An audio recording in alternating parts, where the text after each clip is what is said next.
Welcome to Kenton Teaches. Enjoy the video. This quick guide shows how to open the camera app on your iPhone.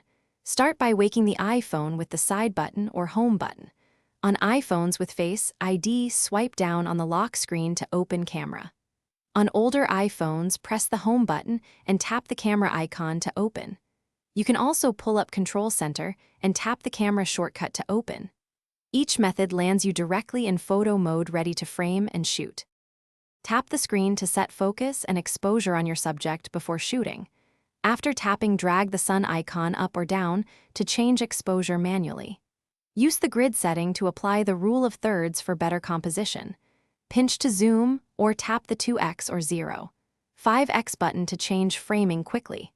For steady shots, enable HDR or night mode when the camera suggests it. Lock focus and exposure with a long press for consistent framing across shots. Press the on-screen shutter or use the side or volume buttons to take photos. Hold a volume button to trigger burst mode for fast action sequences. Switch to portrait, panorama, or video mode with the mode carousel just above the shutter. Use the timer set to 3s or 10s for hands-free group shots and steady poses. After you shoot, tap the thumbnail to review and edit with built-in tools. Finally, tap Share to send images by message, mail, or AirDrop to other devices. Thanks for watching. Please subscribe if this video was helpful.